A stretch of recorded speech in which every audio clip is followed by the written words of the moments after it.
хүрээнд нэг уулзалтаж ерөнхийдөө одоо бид нар ч бас аль нь хоёр бичиг зурагд явж байна. Тэгээ хоёр талаасаа зурцсан байна. Хоёулаа нийлээд хоёр бичгэндээ зурцсан байна. Тэгэхээр бас нэг цаашдаа юм яах юм гэсэн юмнууд бас нэг яриад тийм зүйл ярьлаа. Цаашдаа яах юм? Одоо тэгээд бид нар хурлуудад л орно шүү дээ. Хурлуудад нэгдүгээрт орно. Одоо өнөөдөр төрийн байгууллагын байгууллагын уралтай. Одоо 2 цагаас уралтай. Мэдээж урал дээрээ тэгээд бүгдээрээ л орцгоно. Өөрсдөөсөө байр суурьуд ярина, ардын нам, ардсан нам. За энэ чинь бараг жишээд ер нь бол төрийн асуудал болчиход байна шүү дээ. Тийм болохоор аль аль талынхаа асуудлуудыг яриад тэгэл явах бах тийм. Дараа нь чуулгантай. За зөвхөн биний хурлууд бүлгээ хурлаа хийсэн юм гэсэн талын юм лавсан. За бид бол бас бүлгээ хурлаа бол хийхээр бодож байгаа. Чухам зүгээр баг одоо ингээд юу 14 цагаас орчлоо. Тэгэхээр энэний ар дээр бүлгийн хурлаа хийх үү. За тэгээд энэ хурал маань төрийн байгууллагын байнгын орооны хурал маань хэрэг сунжрах юм гэдгээс болох баг. За болохгүй бол нэгтгэх өглөө бүлгийн хурал хийх юм уу? Бас нэг тодорхой хэмжээ бүлэг дээр яриад орох баг. Бүлгийн гишүүн амар өсгөн огцруулах шаардлага 60 гишүүн гараас турсан гэдэг тэр дараа голомтод оруулахгүй мэдээлэл. Тэглээ тий. Би тэр нэрнээ сая юугаар харлаа. Засгийн газрын гишүүдийг томилох болцгүй гэдгийг мэдээлэл өгч дотроос ярьсан шүү дээ.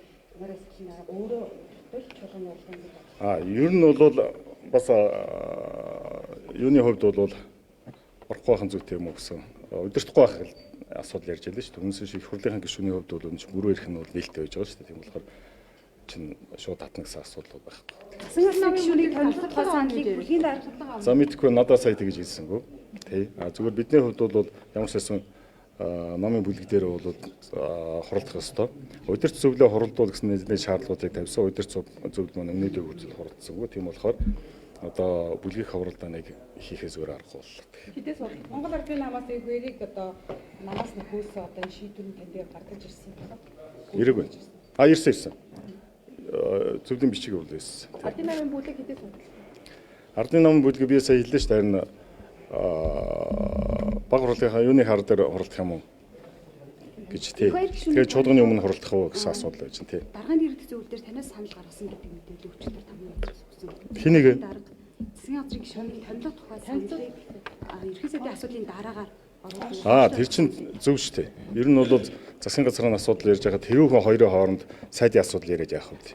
Тийм болохоор шууд бүлгийнхээ хурлыг хийгээл шууд засгийнхаа асуудлыг яриад явсан зүйтэй шүү дээ. Одоо их хурлын даргын асуудлыг оруулах хийж байгаа тохиолдолд яах вэ? За мэдээж энэ бол одоо үндсэн хуулинд заасныхаа дагуу бол төрийн байгуулалтын байнгын орно.